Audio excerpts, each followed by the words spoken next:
Well, good morning.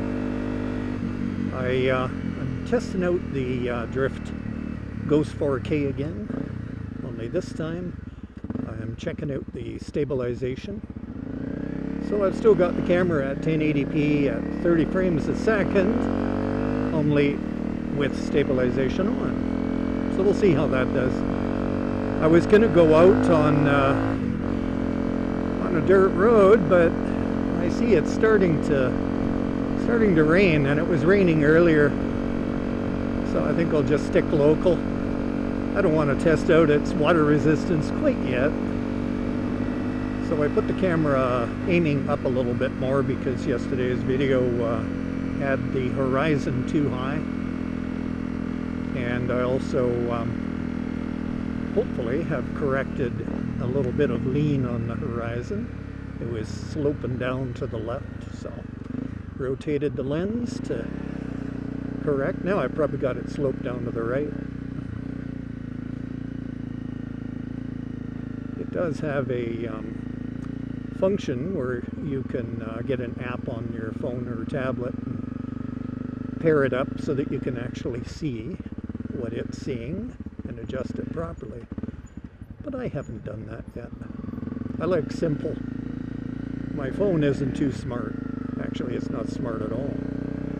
So I couldn't use it. But I do have a tablet. So we'll see how it handles a cloudy day.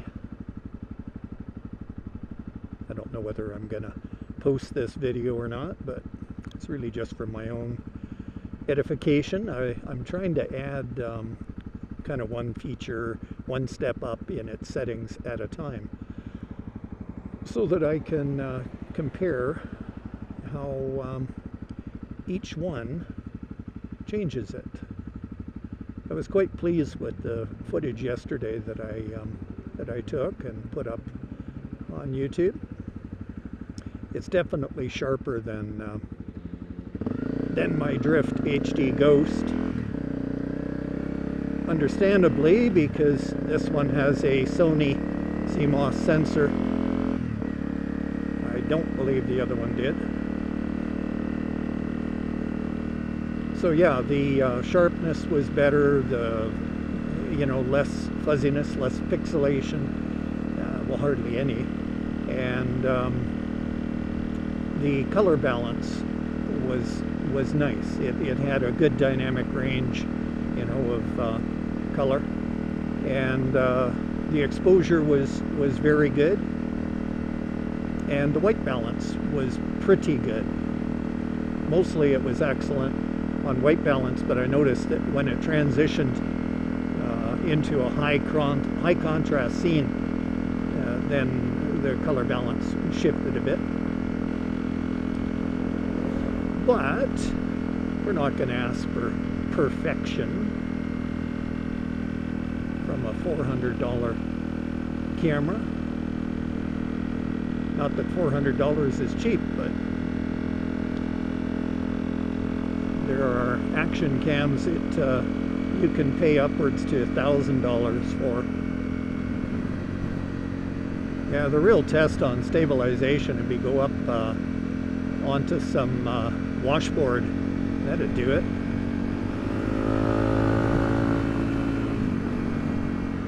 So this camera has, it does not have optical stabilization. It has digital, electronic, they call it, stabilization, plus a gyroscope stabilizer.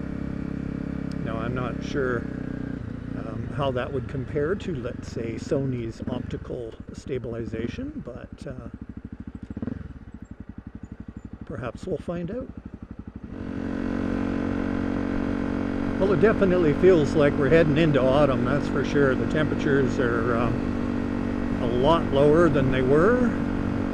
This week they seem to be kind of averaging out around anywhere from 12 to 18 degrees centigrade, which I don't mind in the least, considering the summer that we've had with all the smoke and fire. Yeah, as long as we have a long autumn, I'm all for it, you know, before the streets start getting icy. We don't look forward to that, really. But that's life in a four-season climate, eh? Always something different. I can't imagine what it might be like to live in Southern California or Arizona. I'm not saying I wouldn't like it. I might. You never know. I do like the desert areas.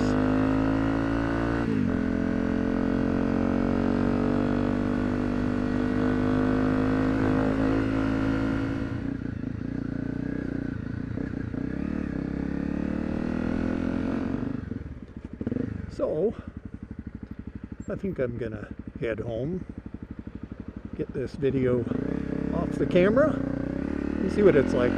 Hey guys, take care, ride safe.